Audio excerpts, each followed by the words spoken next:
Hello everyone welcome करछे मोर are गुटे नवा blog के आउ एटा तो गेट देखि करी जानि पारुथबे मुई आसी छ आज गोपपुर आपन माने मथुरा रो वीडियो देखुतले आज देखमा गोपपुर रो वीडियो। तो आज आम समस्ते बाहरी किना पले आसीलु गोपपुर आउ एटा पहुंची जाइतिलु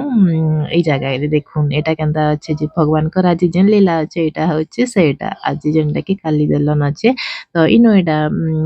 माने सेल्फी पॉइंट भलिया करे है बहुत बढ़िया है तो इनो समस्ते फोटो उठाउतले तो इना टिके देखि किना आमे फेर आके चाललो चालुन देखमा आज काना काना बंधे होची केंदा होची जे तो आज बंधे अच्छे काली दलन तो केतेटी भीड़ हे गले न देखि पारुतबे पहुंची गले न समस्ते देखवा लाई बाकी ना एतकी उजाला ହେଇଛି ଦେଖୁଛନ୍ ମୋର ଭିडिଓ ପୁରା ମାନେ ଲେଟ୍ ହେଇଯାସି ତ ବସି ବସି ସମସ୍ତେ ବୋର ହେଇଯାଇଥିସନ୍ ଆମେ ବି ବୋର ହେଇଯାଇଥିସନ୍ ତ ଟିକେ ଦେଖିଲୁ ଆଉ ଫେର ପଲାଲୁ ତ ଯେତକି ବି ମୁଇଁ ଦେଖିଛେ ଆପଣମାନଙ୍କ ସାଙ୍ଗେ ସବୁ ସେୟାର କରିଛେ ଆପଣମାନେ ଭିडिଓରେ ଦେଖୁନ୍ बरगढ़ एते बरस रहला परे फर्स्ट टाइम आज आड़के देखबार लगी आसीछे केबे हेंता नहीं आसे तो एकला थिले देखि आसी ना हुए जेहेतु घर के कोनो आछन तांको देखाबार लगी बोली ही आमे भी तांकर संगे देखि आसी पारुछु तो एटा देखुन बन्हे काली नाग सब आडे बुलु छन जेन काली नाग की जमुना नदीर पानीटा विषाक्त करथिले कृष्ण भगवान तांको मारबार लागि आइसथिले आज तो सेटा अछि तो एटा हे जाइछे आज जमुना नदी तो ए काली नागटा सबआडे बंसारा बुली सारला परे एटा फिर से भी बुलुछन एटा माने से आगे थिले बुली सारले न तापर कृष्ण भगवान आसीकिना एटा पे बुलुछन देखुन डंगारे केंदा बसी छन जे देखि पारुथिबे भगवान को केंदा डंगारे नौछन जे आउ से बसी छन आउ समस्ते गोड़ भी धोउथले तांकर आके माने जेन माने कि बनर साइड रे थिले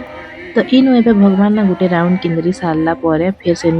जेनटा कि हमर एटा गुटे बना हिचे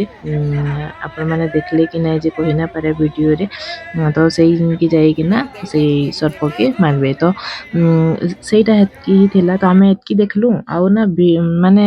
छुआ माने बोर ही गले हमें आउ ना देखु आउ से ना बसी भी नै होते ठियाडू केते टाइम तक देखबे तो पजिमा बोली कि ना कहले तो हमें फेर एटा मथुरा के पले आसलु जेनटा कि हमर बरगढ़ के सेटा जाइतलु उमापाली माने उमापाली के तो पूरा नै जाई टिके हमर बरगढ़ रो टिके एंतिटी जाइतलु तो एटा थिला मोदी पड़िया रे आसलु अलगा थर राजस्थानी खाना माने थिसी थर हेंदा किछि ना थाई इन मुढ़ी खाइलु जे बिल्कुल भी भल ना लागला पूरा खट्टा दे देथिला और राग दे देथिला तो बिल्कुल किछि खाइन बाकी इनो ना काठर एटा माने बहुत सुंदर सुंदर जिनिस थिला और पड़िया रे बहुत बढ़िया जिनिस होचे सब वर्ष एटा माने ई जगह रे ही रहसी जेनटा कि मते भल लागसी आ ओइ कप माने एटा सब बहुत बढ़िया थिला आ तार प्राइस भी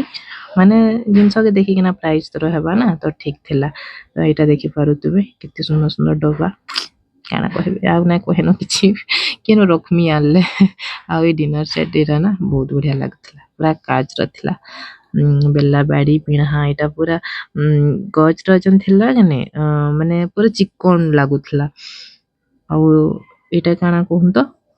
एटा एंता काजू आजू रखबार लागि एंता बॉक्स थिला भल लाଗୁଛି ना बहुत बढ़िया लागुथिला आपण मन को जदी कहा के नेबार अछि बेले यात्रा आउ 3 दिन रहला आसीगरी नै जबे इ माने ना बिनु पूरा मासे तक रहसन इ माने बेसी नै माने जल्दी नै जा इ पडिया रे बहुत दिन तक रहसन माने बेडशीट पसंद लागसे ना इनो बोलटा अछि आसीगरी नै पारबे तो इ ब्लॉग टा इनवेंट करू छे आर गुटे नेक्स्ट वीडियो रे पे